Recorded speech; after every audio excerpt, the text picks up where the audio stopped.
Hello everybody, it's the Historical Gamer once again, and today we're returning to Panzer Corps II, an upcoming turn-based strategy and war game by Matrix and Slytherin Games. This is a spiritual successor to the Panzer General style of game that was made popular in, I think, the late 90s by SSI. This is a 3D sequel to the Panzer Corps Panzer Corps I game that came out, I think, in 2012. In today's video, we're going to be taking a first look at the North African 1941 campaign. So the game is shipping with 5 different campaigns: Poland of 1939, Barbarossa 1941, North Africa 41, Kursk of 43, so the Kursk of 43 in Russia, and then Italy in 43 in Italy. So essentially, the game's going to ship with a grand campaign that starts in 39 and runs the whole length of the war, the invasion of Russia, the North African campaigns of 41, or the Allied counterattacks starting in 43 in Italy, and then also sort of the Germans' last gasp on the Russian front in 43. We're going to be doing the North African campaign because I actually have a beta or preview build or whatever that has the full campaign, all 61 battles, but I only have it for 48 hours. They gave early access to individuals who pre-ordered the game, but also a couple of YouTubers to play with it, but they want to make final changes to the game, and so they're basically locking the code down after 48 hours, which means I don't have time to go through the whole campaign right now. What that does mean, though, is we can take a look at one of the different starting points and play the North African 1941 campaign, so that's what we're going to do. You'll see down here on the bottom, the year is 1941, and you will lead the German Africa Corps and its Axis allies into Libya and Tunisia during the North African campaign of World War II. We will play on Colonel difficulty, which is the normal difficulty, and we will move forward into the game to see what this campaign has in store for us. So we will call ourselves the Historical Butcher. God, I can't spell. We will be a Panzer General, I think. So we have 2, I guess. Oh, that one. Some of them cost more than others, I guess. Interesting. So actually, of these, you can give your general perks and penalties, and some of them have a cost of 1, and some of them seem to have a cost of 2.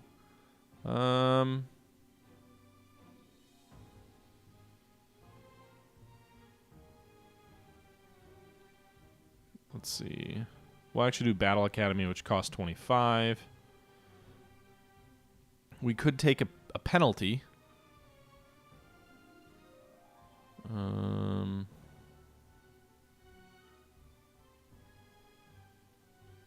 Bad luck.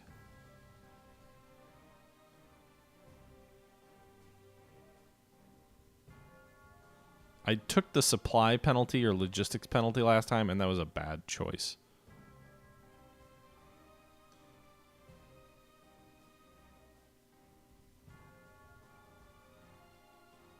Retrograde might not be a terrible idea. Actually, we're just going to keep things... We're going to play kind of a more vanilla campaign. We're going to be playing with Battle Academy, which gives us better experience growth, but we're not going to take any penalties to get, like, another perk. So we'll have the strength of Battle Academy without any weaknesses. And we'll move forward. Now, one thing I will say is this is a pre-release version of the game, so the developers have even said, like, some of the stuff, like the voice acting or the sound, isn't fully finalized yet, and so keep that in mind. This starting location on the map and the way that the units are laid out feels exactly like the original Panzer General 1941 start. So let's see here. Libya, March 31st, 1941, Libya. So, with the end to your extended leave in Germany, you've decided to come and join us in Africa, have you? Well, Herr General, I hope you've scraped the rust off your panzers and are ready for action once again. Our Italian friends are in trouble, and we are moving to assist. A fellow veteran of your campaign in France, newly promoted General Lieutenant Rommel, has some intriguing ideas I want to share with you. Rather than just hold the line here, Rommel has suggested a reconnaissance and force to probe the state of the British forces, yeah? Primary objective, capture all victory hexes. Start here, make contact with the leading British elements, and see just how strong or weak their grip on the desert really is.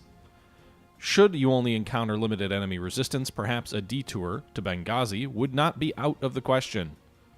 Be warned that the African desert is wide open and a hostile place, offering little cover outside of scattered towns and villages clustered around the occasional oasis, so plan your forces accordingly. Depending on the strength of the resistance you encounter, I'd like to see if you can scout all the way to the outskirts of Tobruk here and here. So you see these green circular hexes or whatever represent the objectives, and we want to go toward Tobruk. This is basically the exact same scenario as the first Panzer Corps or Panzer General African battle. One thing I'm really happy to see with this game is the fact that they're including North Africa in the base game. In Panzer Corps #1, they did not include the North African battles until they included a DLC pack for the Desert Fox, whereas in the original Panzer General, it was all included. So I'm glad to see they're going back to that. Okay, once your mission is complete, report back to me directly. I will handle any objections from Italian Commando Supremo, but the more successful your recon mission, the easier that will be for me. Do make my life easy for once, Herr General. Dismissed. Okay. So our troops are deployed. We do have a little bit of spare core slots. We've got 7 stack points that we have available to use. We have to capture all 6 victory hexes. So there's 1 victory hex here, which is the village of Dabia. We then have the city of Benghazi, which is another objective that we have to take. It wants us to drive through the heart of the desert here to take the village of Meklia, which also looks like they might be, are those Australian or Canadian troops in there? And then we've got Barahacham, Gazilia, and an airfield up north here that are other objectives. Okay. There also seems to be some imposing terrain between the middle of the desert area and the coastal road. So with 1,300 points extra, let's go ahead and purchase some stuff first. So it looks like our Air Force has some BF-110s, Heinkel 111s. We've got some BF-109s, 2 groups of those, and we've got 1 Stuka. I'm going to go ahead and purchase some additional units here. I think we're going to purchase some additional Stukas.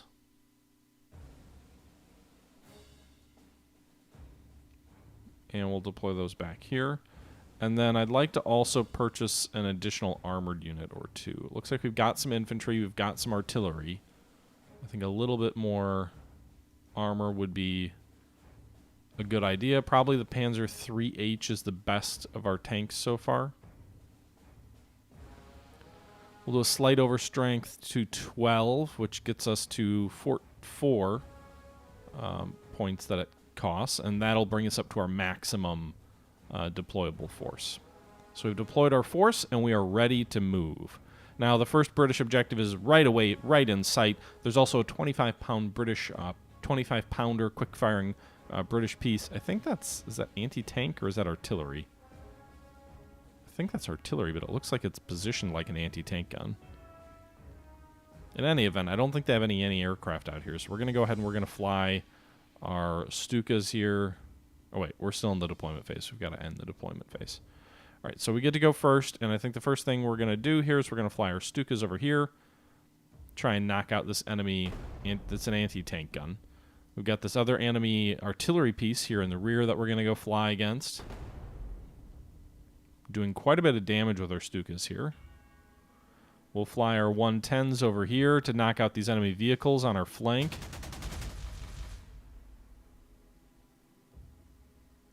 And these Heinkels are going to go ahead and suppress these troops in the village with strategic bombing on them. These fighters are going to move over here and support, mainly as escorts. And they'll fly between each of these air units, hopefully to provide support against enemy anti-aircraft or enemy fighter aircraft that might be coming down on us. Now, we've got some recon units here, but the air actually did a pretty good job, I think, of doing all the recon that we need.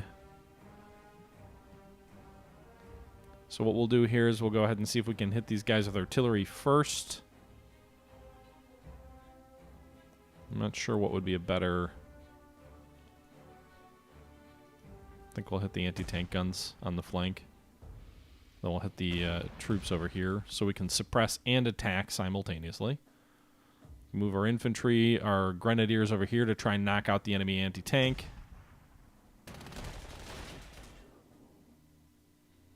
We'll have our Panzer IIIGs. I'm thinking our Panzer IIIGs will pursue up this way and knock out what's left of that anti-tank gun without loss. Oh, they did lose some casualties. Our Panzer II will sweep wide to go after this enemy recon vehicle.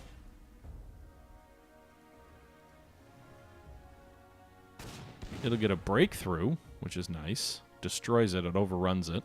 It'll pursue to the east against this enemy armored car. Drive it back. Then we can pursue with this Panzer IIIG here on the flank. Knock the enemy out there. Overrun it as well, although it has no more movement points. And stick assault guns, which apparently do more suppression. Alright, so these guys get 2 to 9. So let's do this. Let's move this self-propelled artillery forward here. We'll go ahead and hit the objective again. Then we'll move this infantry forward here. It says 1 to 9. Those are pretty damn good odds. Along this coastal road, it drives them out immediately. We'll move our recon vehicle here, the STKFZ-2328 Rod, against the enemy artillery. They destroy them. Then they'll go ahead and advance and recon further out. Our infantry will pursue and finish off these British infantry here. And just like that, we took the first objective on the first turn and had quite a bit of damn success there.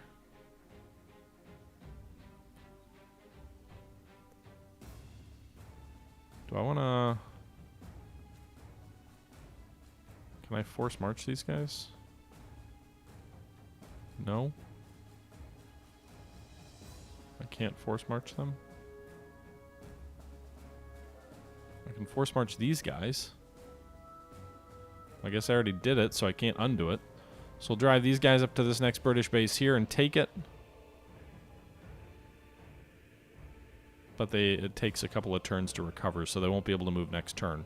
But the key was advancing far enough so that they're able to take that base. That was my objective. Artillery can move up here.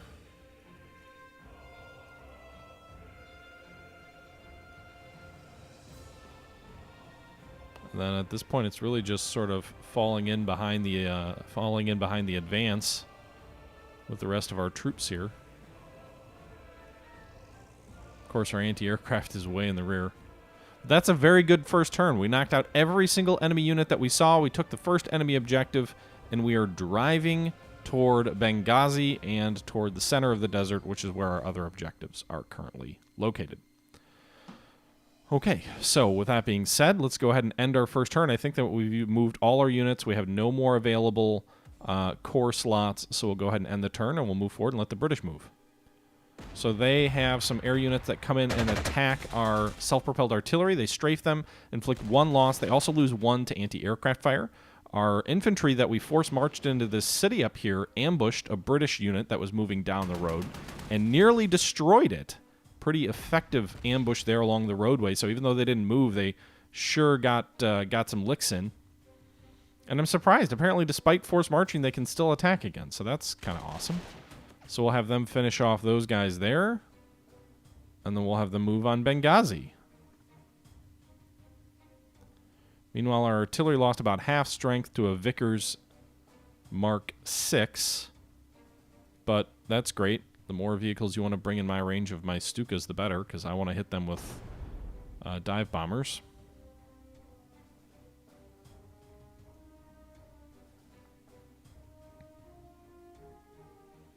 It looks like I can fly as far as Benghazi here and go after these British infantry at Benghazi, which is a major port here along the way. Our fighters will swing in here and go after these British Hurricanes. The 110s don't have anything to bomb, so we'll go ahead and strafe as well. Wondering if I should fly my fighters up here to provide a little bit of cover before the Stukas in the event enemy fighters show up.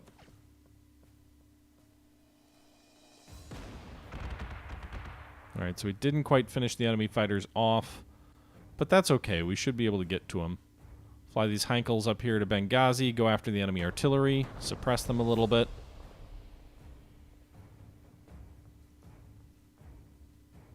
Meanwhile, our recon vehicle is going to go into the desert. We're going to go ahead and try and take this base here. So we'll take the two bases in the middle of the desert. We can see there's British armor of some sort that are on the flank. We've got a Crusader, Mark number 1, 2 Crusader tank units here, and then a Vickers. The Vickers is basically just like almost more like a modern... In some sense, the Vickers feels like a more modern design, where it's a very light cannon, very fast. I think they also used them for troop transports. It's almost like a Bradley to some extent. But these guys over here, the Crusaders, are the ones that are a little bit more concerning. So we took those 2 objectives, got a little bit of benefit there. We'll move our artillery up behind the infantry, because I do think, and we'll also spend some points here to reinforce this artillery unit there. Oops. By the way, Stein, thank you very much for the subscription. 2 months now. That's appreciated. And Makel, thank you for the raid, for bringing 7 people on over. All right, so we are going to go ahead and move our infantry forward. I want to move more than just... All right, we'll move our Panzer IIIH this way. Panzer IVE over here. Move the Panzer IIIG into the open desert here against these enemy Vickers here. We're trying to move our armor mostly out to greet them. I want to move my aircraft to this airfield over here, as I think it'll be a better staging point. We will move some armor to deal with the British that came south here. So the Panzer IIC, I think, is our best chance there. So 4 casualties to 1 there. Our infantry can go ahead and pursue and finish it off. So we destroyed another British unit. Meanwhile, we'll move the troops that we can forward here, trying to make sure that they unload at the end of each battle, or at the end of each turn, so they're not vulnerable to enemy anti-air. Like, not anti-air, sorry, to any enemy air. If they're on trucks, they're very vulnerable to being bombed.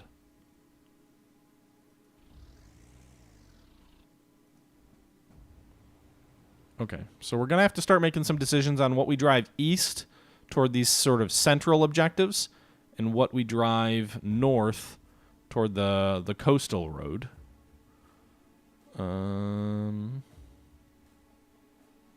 Let's see here. But I think that almost does it for this turn. What do we still have to do? Yeah, there's no more units to select, so we'll go ahead and end turn number 2. The good thing is it's the desert, and it's always sunny. Alright, so British Air continues to hit our forward elements here with tactical air and strafing runs. They've got quite a bit of air power here. And some of their armor coming down. Looks like our artillery here, our Panzer Jaga or whatever, it's anti-tank, self-propelled anti-tank fired in support against these Crusaders, which lost very heavily in that tank battle. 7 casualties for them there. We lost a little bit more heavily with our Panzer IIIG on the right flank. Meanwhile, we've got Blenheims, Spitfires, and Hurricanes on the right flank. The British have reinforced their 38th Hurricane unit there out by...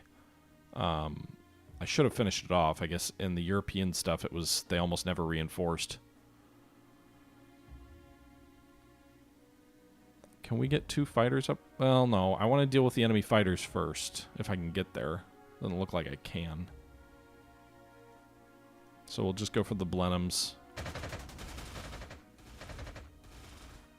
I've got, what, 2 fighters? And 2 fighters and 1 TAC fighter, like 1 BF-110. Let's knock out this Blenheim here.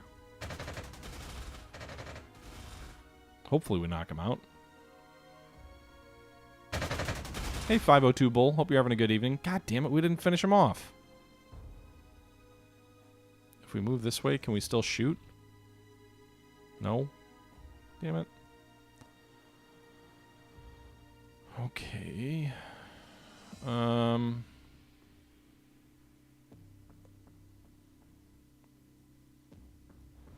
move the Stug forward here. It has high ground, so it can fire, it looks like 2 hexes. Oh shit, I didn't want to do that. Can we undo? Yeah. Alright, so we'll move our infantry up via truck.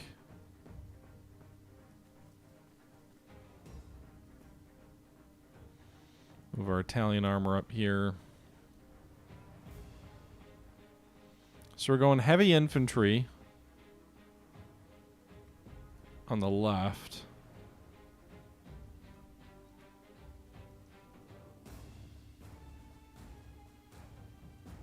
Move our artillery forward there. Move the Stugs, or not the Stugs, the Sturmpanzers over here to the right to bombard the enemy counterattack coming through the center of the line. Alright. So we'll attack that Crusader. He retook that city. We'll go ahead and retake it ourselves, and we're going to move our recon unit up here to finish off the enemy there. He does that. We'll drive further into the potentially the rear of the enemy. Doesn't look like they've got a lot behind this attack here. So they've got these 3 armored units attacking, but then there's nothing out here in the desert. So we will... I can't really bomb them because I've got aircraft over those units, as much as I would like to hit them with like Stukas and the like. We'll attack there. Drive them back.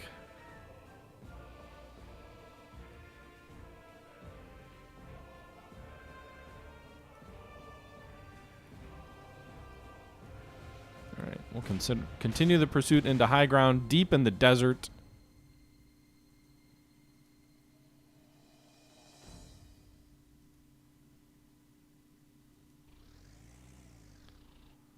Alright.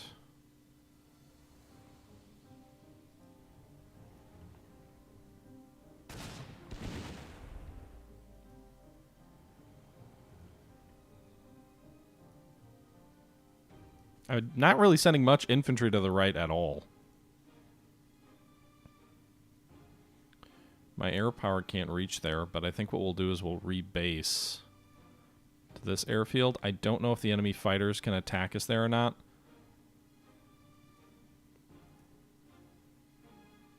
But we'll rebase our bombers forward so we can reach out a little bit further. Apparently I can't rebase this strategic bomber unit. Let's go ahead and suppress these guys. The enemy fighters are completely suppressed apparently, although they did manage to suppress us slightly.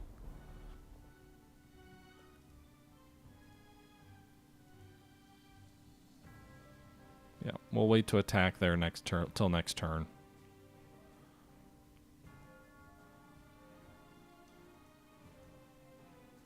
Alright, these guys lost pretty heavy casualties, so we'll go ahead and reinforce them.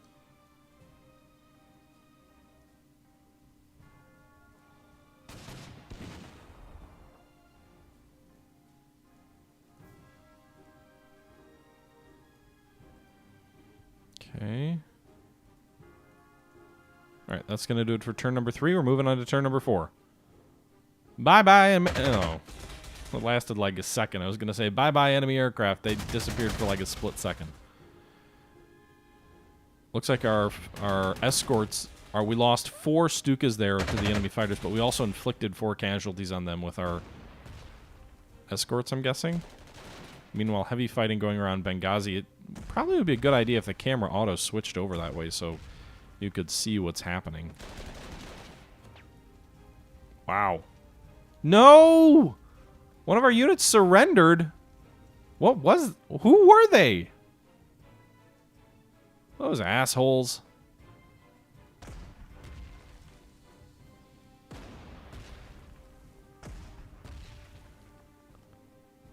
We're gonna make you pay for that. Alright, so we'll attack these enemy troops, drive them into the port. Heavy losses for them.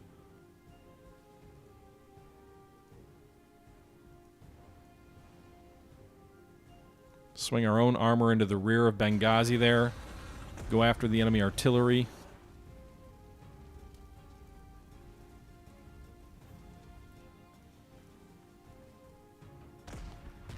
Have our troops attack from the high ground down onto the airport. The enemy surrendered there, which is nice. Then we advanced into the airfield. And Benghazi will fall next turn.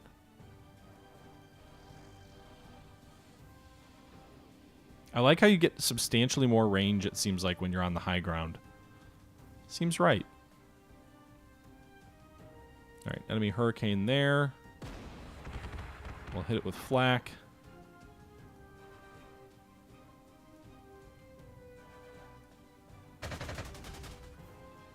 Move my 110s forward.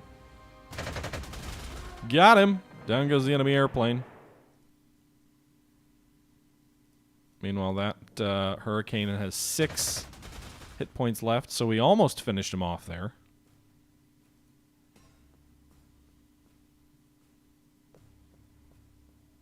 And we'll move these guys. I can't move them. Okay. Let's finish these guys off. So we finished that armor off with our Stukas.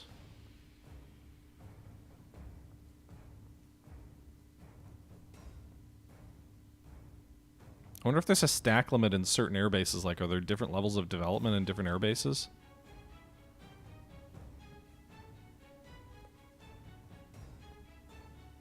Okay. Alright, well, it doesn't look like I can hit any of them right this second. So, let's do this. Recon can hit these Vickers at 0 to 3. Drives them back. They still get the high ground, but our strategic bombers can come in and hit them hard.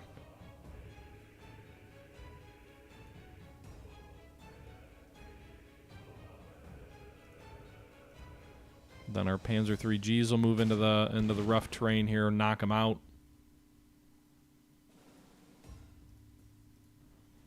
Hit them with artillery.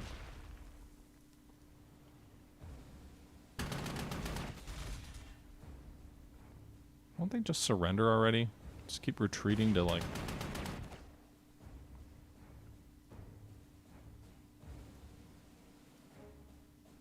I really don't want to pursue you that way.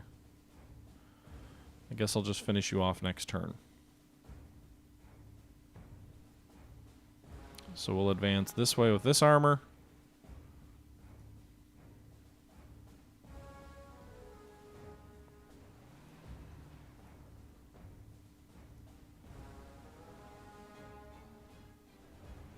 We're going to need some artillery support out that way.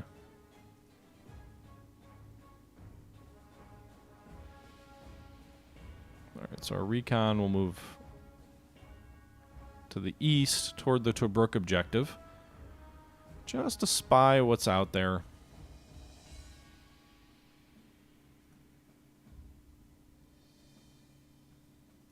Anti-aircraft forward. I don't really want to attack there quite yet, so we'll wait till next turn on all of these units. We'll go ahead and end and move to turn number 5. Hey, Charcoal.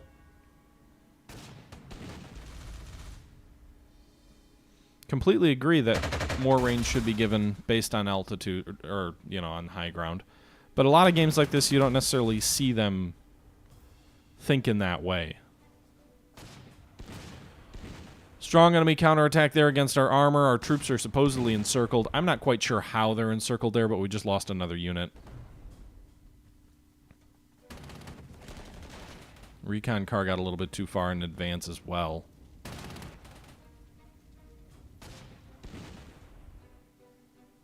Okay, so turn number 5. Is that a spit? Yeah, it is. All right, everybody, and that's going to do it for this episode of Panzer Corps II, our first look at the North African campaign, or the Desert Fox campaign, in my words anyway. So far, this battle is going reasonably well. It is almost identical to the battle in Panzer General I in the first North African engagement, so there's a little bit of a nostalgia factor from my point of view there. But with that being said, I think things are going reasonably well. We're dealing with a fair amount of British counterattacks and sort of intransigence, sort of in the middle of the desert here. But it doesn't feel like anything insurmountable to this point. It also doesn't feel like we've won and it's all sort of a foregone conclusion to this point either. So that's where we'll pick things up next time. I hope you guys are enjoying the video and the look at Panzer Corps II. Let me know your thoughts below as always. And until next time, this is the Historical Gamer saying once again, thank you very much for watching. And until next time, I'm out.